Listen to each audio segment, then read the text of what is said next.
ini adalah panggung sandiwara. Kenapa? Karena dalam hidup ini manusia penuh dengan masalah. Tapi semua itu tergantung kepada kita bagaimana caranya kita menghadapi semua masalah yang datang kepada kita. Memang kadang-kadang yang terjadi pada diri kita adalah terjadi gesekan sehingga kita dibentak, dimarah orang, kadang-kadang dengan kata-kata yang tidak pantas, kata-kata yang sangat kasar. Dan apakah perlu kita membalasnya? Memang ada pro dan kontra. Menurut sebagian orang, kalau kita dimarah orang, kita harus membalasnya biar kita puas, hati kita akan lebih lega seperti itu.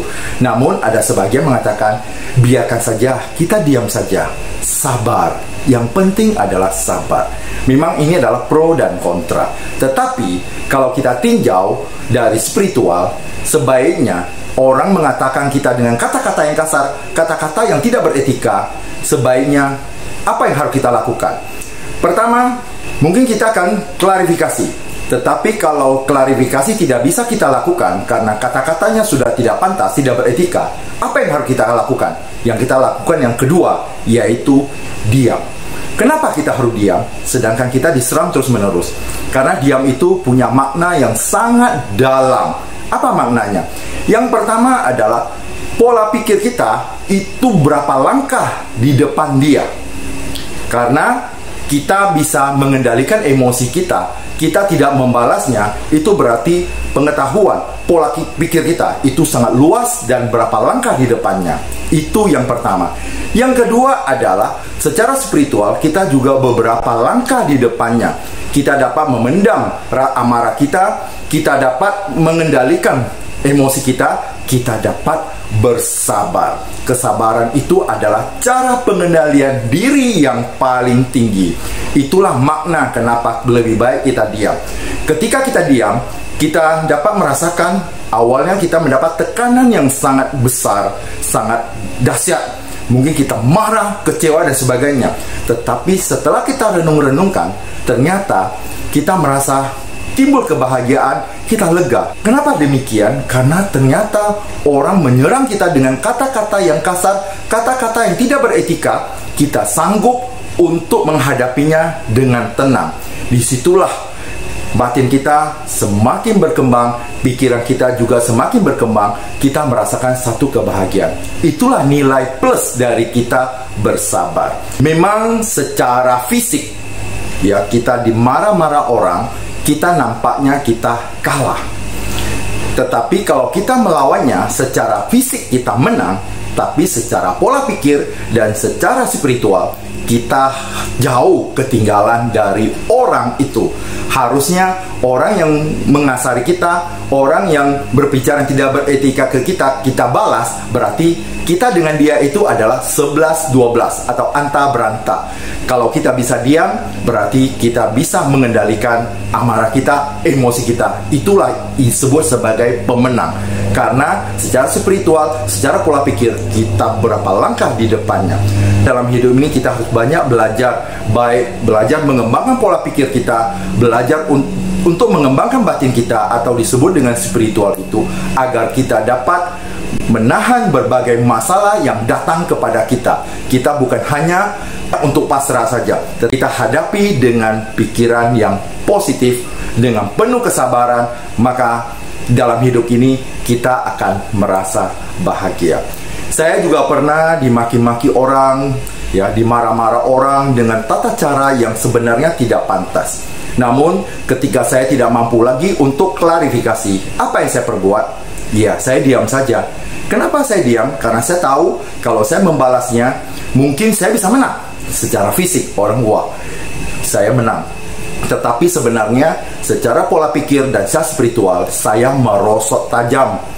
Ketika kita melawannya, apa manfaatnya? Orang yang bijaksana dan orang yang mempunyai pola pikir yang luas, dia tidak akan berbuat sesuatu yang tidak bermanfaat. Dia harus berbuat sesuatu yang bermanfaat buat dirinya sendiri dan orang lain.